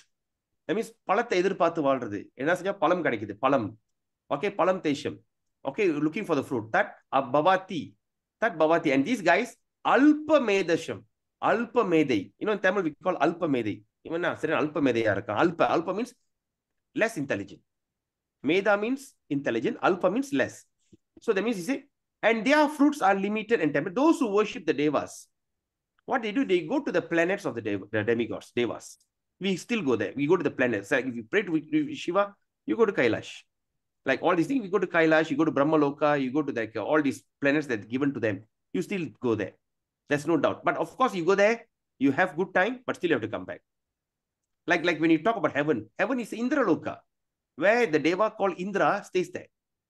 Right? Where you have Ramba Urvarsi, and they will be drinking Somarasa, that kind of alcohol, having good time. After that, see. But Krishna says, Mat bhakta yanti mam api. Mat bhakta. Mat means me. Bhakta, my devotee. So my devotees ultimately reach my supreme planet. Okay. All right. So now, okay, now you see, okay, what is the difference? All right, Lord Krishna gives only what is good for us. Example, if you are say like for instance, you are a young boy and you have asthma. You are so weak, okay, you cannot take ice cream. So you go to your father and start crying, Papa, I want ice cream. And your father says, you have asthma, eat homemade custard instead of custard. It is better for you. He asks you to eat custard, not ice cream. But after that, you don't listen. Then after that, the child sees the uncle. That means father's brother or Thai mom or uncle or whatever. Go and see, uncle, can you buy for me ice cream? They says, the uncle says, don't worry, I will buy you 3 ice cream. Eat them. All right. But after that, the child falls sick and he started to think, I must have listened to my father. He knows what is good for me. So that's the thing. So anything that he asks from the devas is everything to be easily granted. But Krishna knows what is the best for you because Krishna is going to chart your journey and giving you a way. All right, say, okay, now, okay, since you want to come back, okay, I'll prepare for you all these things. So that's the process.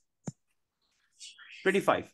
Nahang prakasha sarvasva yoga maya samavrita mudoyam nabijanati loko mam ajam avyayam.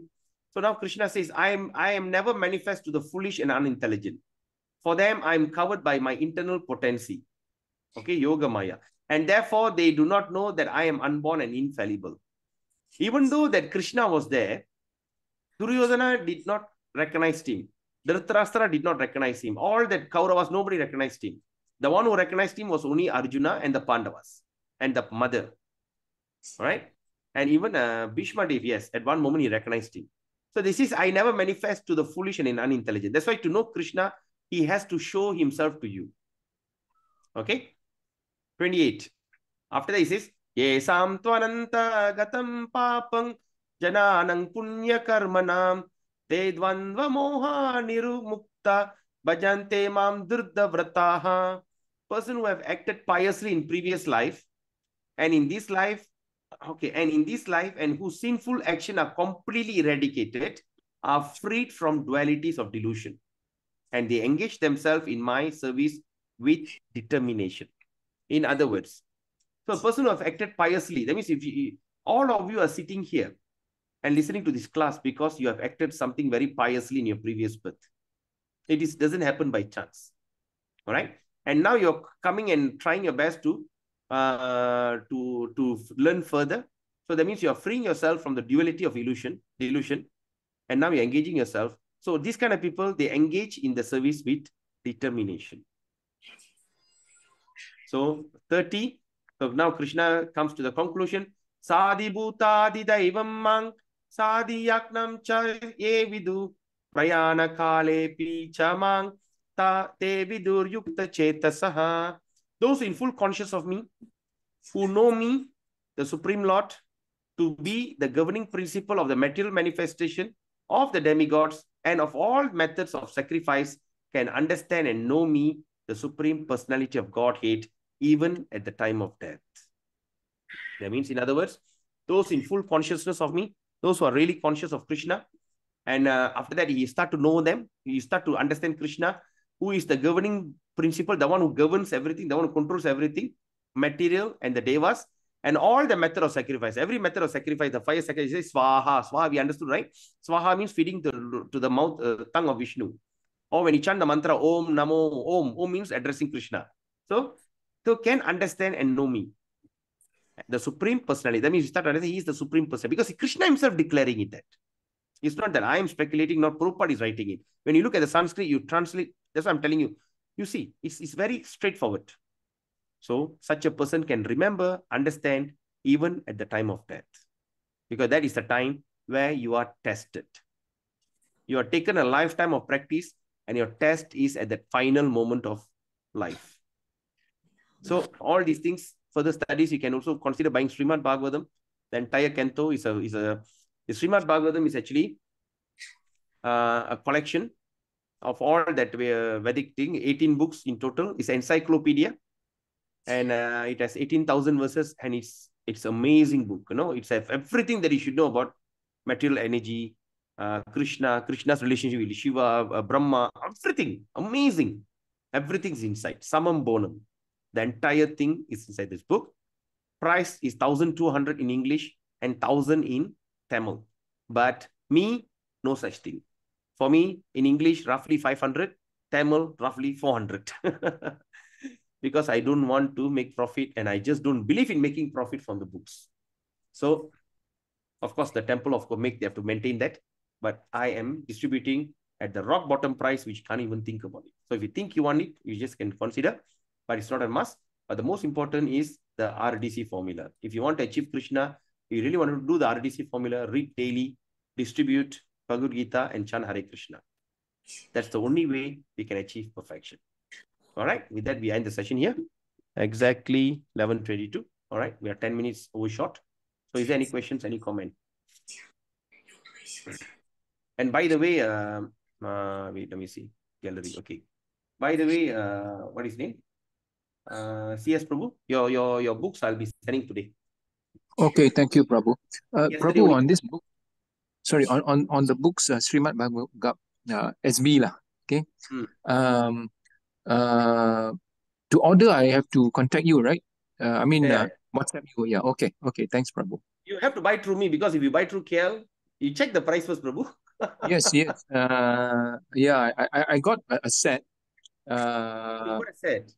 Yes, I got a set. But I agree, it's very costly, and then for beginners, or rather new people, it's like alamak, lemah semangat, your engine will rev up, and then suddenly you see the cost, walao.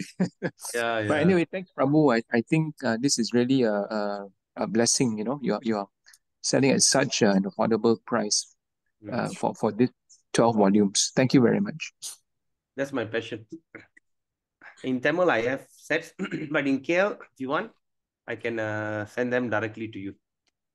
Okay. So any questions? Any comment? Do you all got a rough idea? Are you clear? Right? This is very important. Now, starting chapter 7, the excitement level is already started, I believe. When it goes to chapter 8, more intensified. Chapter 9, further intensified. 10, 11, you'll take your hand and surrender to Krishna. Krishna, I'm yours. Because here, Krishna is going to give you evidence. We are not sentimentalists. We are not speculative. We are giving you evidence. Okay? Sometimes people say, why Hare Krishna, you got nothing else to pray. Why only Krishna? Because that's what's mentioned in the Vedas. We are not speculating. We are not imagining. Right? And of course, then later when we talk about the universal creation, that's going to be another interesting subject. Okay, where do we stand? How the universe created? From where Lord Vishnu, from where everything start to create, the manifestation. All right? So, we will do, if God willing, by the mercy of my spiritual master and Srila Prabhupada, if he gives me the inspiration, we will try to do it. All right? So till then, have a wonderful, beautiful day. Vancha kalpatruvescha, kripa sindhu vevacha, paditanam pavinibhyo, vaishnave vayo namo nama. Hare Krishna. Have a wonderful, blissful day. Hari Bol. Thank you. Hare Thank you, Prabhu. Krishna. Thank you, Prabhu. Thank you, brother.